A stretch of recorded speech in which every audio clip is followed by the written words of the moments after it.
My name is Will Main. I'm a 10th grader at VR High School, and today I'll be playing Euclid by David Ratliff.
Will, do you have any colleges on your list yet that you're interested in, or?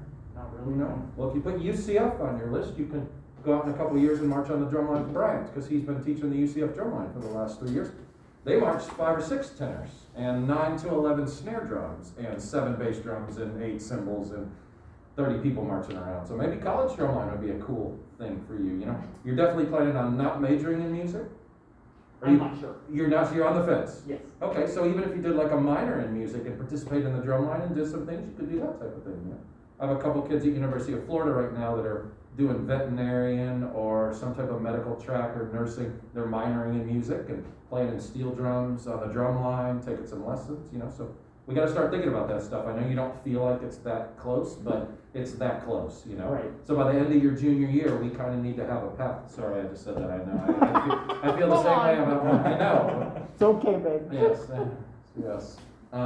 You know what I'm saying? Mm-hmm. So just let's get a kind of a plan in the next 6 months so we can start looking at some websites and figure out what schools have to offer and stuff like that. They normally have, 3? You do one in May, one in June, and one in July? We do two audition day, and then the third one is the first rehearsal. Okay. So Yeah, it we goes don't- pretty quick, your senior year, once you start auditioning. Okay. Both audition days have about 75, 80 people in them each. And we don't do a normal audition like you would normally have, I guess, at a different program or somewhere else. We do 2-hour block of reading through the exercises in the morning. We go to lunch. When they get back from lunch, I hand them a sight reading an etude that I wrote that week before, and then the rest of the day is rehearsing it and sight reading this etude with the full drum line. So I say, give me 9 snares up there and 5 tenors, and let's start, top to A. Here we go, 1, 2, ready, go. And then we just rotate people out and give me a new 5 tenors. You sit down, you stand back up. Raise your hand if you think you can play this better than someone up here. Okay, get up there, take their spot. We do kind of a group rehearsal. He doesn't even have to make the decisions. At that point, the decisions make themselves. You can either play the stuff or you can't play the stuff, you know. So But it's all based on all of the skill sets in context immediately, as opposed to here's an exercise, work on it for 5 months, and then all of a sudden a kid looks better maybe at the audition than they actually are in person. So we try to get that sight reading aspect in there. And I have all of the UCF packets on my computer, so we can print those out in a year and look at them, or FSU or Miami or wherever you decide to go. I don't have much stuff for out of the state, but your parents aren't going to want you to go out of the state and borrow a lot of money for your undergraduate degree anyway, I would assume. So cool. All right, enough college talk. Let's get back to reality. You want to talk about this one, or you want to do the drum set one first? Doesn't matter. All right, let's do the drum set one then. Okay. Now I'll be playing Beatnik Blues by Jonathan Wilmar.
Will, so prepared, man, so impressive. And good recoveries, really good recoveries today. I'm very proud of you. How much drum set have you played in the past? Relatively new to it? You've been playing it since you were 4? Where are you at? Started in 7th grade, so maybe 3-ish years ago. Are you in jazz band? I was last year, Okay. not this year because they didn't host it this year. Gotcha. They didn't have jazz because of COVID. Yeah, makes sense. Okay, really nice stuff, man. You sound really, really good. We'll start talking about the drum set thing first, but you sound really, like I said, really prepared on this, and the swing feel is pretty good throughout. Every once in a while, when you get an extended triplet passage, like at measure 40, when you come out of the swing fill never leaves, right? The swing fill for the 8 is 1, 3, 1, 3, 1 of the triplet. So when we get to like measure 40 and the rhythms get a little bit, the accents get syncopated, daku, gaku, gaku, gaku, gaku, gaku, we still got to keep that same feel. And I think at measure 40 and a couple other spots, you kind of pulled back time a little bit, or it kind of got not feeling tripletized, and then we got back to the swing feel. So make sure we never lose that as we go. At the beginning, when you have the open and closed hi-hat stuff that you're doing, I think there's an opportunity to have, when you play the closed hi-hat, when you play on it, to have it be maybe just a little bit tighter so we can really get a difference between like the sizzle sound of the open and the choked off sound of the closed. I thought they were very, very similar at the beginning, and I didn't really hear it all the way clearly. And then at measure 53, when we go back to the straight feel, or we go to the straight feel real quick, measure 53 on that run was not very good, but then measure 54, you really hit that 3E4 feel with the kick drum in there. So just be careful. The first time it was a little bit wide, and we kind of lost time. Make sure it's really, really square for those 4 or 5 bars right there, and then we kick back into that swing dance. But I mean, otherwise, drums and stuff, it's really coming along. You look pretty comfortable. You look comfortable moving around. So I'm really impressed. Keep jamming on it. Nice work. Let's go to tenors real quick, and let's just talk about tenors. Sorry, Will, I'm eating chicken wings on your video here with your comments, so. It's fine. Oh, no, you're not Don't in be mad frame. at me, okay? You're not in frame, you're good. Okay, tenor thing. Nice work. Really, you seem pretty comfortable again moving around the drums. I will admit I was slightly disappointed once we got into the middle of the piece, because the beginning started out with such a clear definition of the interbeat to the accent, and then as soon as we got to like letter A, we kind of just went up on the interbeat and kind of went up on the accent, but the difference was much less as we got into pretty much the rest of the piece. So if you start the beginning, 1 and 4 and 3, 4, and you have that definition of the low height, when we get to A, when we get to the forte, the interbeat for me doesn't change, right? The interbeat's gonna be at 3 inches. Forte is gonna change the amount of accent we're doing, but the interbeat throughout this piece should be down here and consistent the whole time. And we didn't really get, 1, 2, and 2,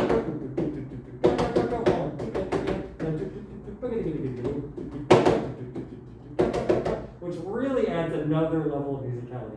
The first level of musicality is moving around the drums, which you're getting, but we're not getting that second level of actually hearing the accents and the interbeats placed where they should be. Same thing when you get to D and we get to the triplet version. You're kind of accenting when you change drums, but you're mostly just changing drums. So we hear da da da da da da da da da da instead of da da da da da. We just hear that interbeat present, but at the low end volume wise, as opposed to just omnipresent the whole time. And then when we get to the parts of the 6/7, the parent will tap, diggity up, diggity up, diggity up. Like you measure 36, and a couple of the other ones, you're just pulling back. Those are really, really fast. From where our tempo is, and you're kind of pulling them back so you can play them, and then kind of speeding back up. We just want to make sure that if we're going to take D to the end, and we need to slow down a little bit for those 6/7, we just start slower on the triplets. I'd rather the whole section be slow, a little bit slower, and you're achieving it at a high level, versus tempo fluctuation just because you get to a hard part. We don't want to see that hard part kind of come creep back up. I would encourage you to do this, like, go home and play letter A, letter B, letter C, in this last section at 20 clicks slower or so, and just make sure that your ditto control, right now it seems a little bit bouncy. I don't know if you have complete control when we slow down tempo, especially at the low height. You're playing them all pretty big, and so it's helping you out with the stick a little bit. Play them a little bit lower, keep it at 3 inches, but really make sure you hold on to that double. If I'm gonna get up, diggity get up, diggity get up, diggity get up, the only way that works is if we actually have that ditto control. So just make sure we're spending some time refining it as well as learning the piece. You did an amazing job learning the piece and playing the piece. But if we're thinking about, future Vieira drum lines, and maybe beyond that, we really want to make sure that each individual is playing at a high level individually. So then we start to put it together. I think in the past, some drum lines have gotten a group of people together and started to try to refine everybody all at once on the drum line. If we can go in with a little bit more refinement, our ceiling at the end of the season can be a little bit higher. And our plan was, you did front ensemble your freshman year, get you introduced to drumline this year, have a season of drumline, get all that refinement done, then go into your junior year. Now, I don't want to say we're a year behind now, but we lost that year on the refinement. So you're going to need to, over the summer, the better you dig into that, the more you're just going to be able to blend in with the kids that have already had some tenor experience. Yeah, you need to kind of make up a year Of without individual- being on the drum line, so that you come in next year as your second year on the drum line. And you can do that, you're very, very close. If you just refine the heights a little bit more, and I know Mr. Johnson talks about heights and stuff a lot, you get that refined on there, you're gonna be able to kind of play anything that they're gonna be playing.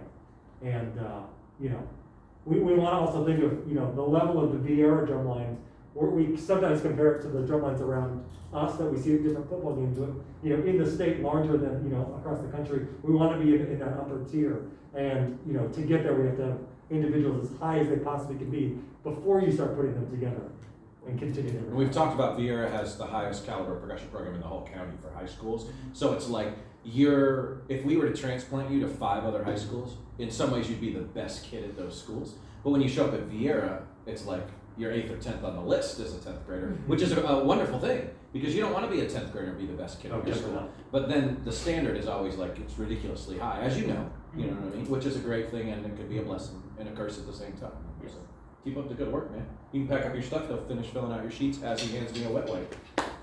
Yes.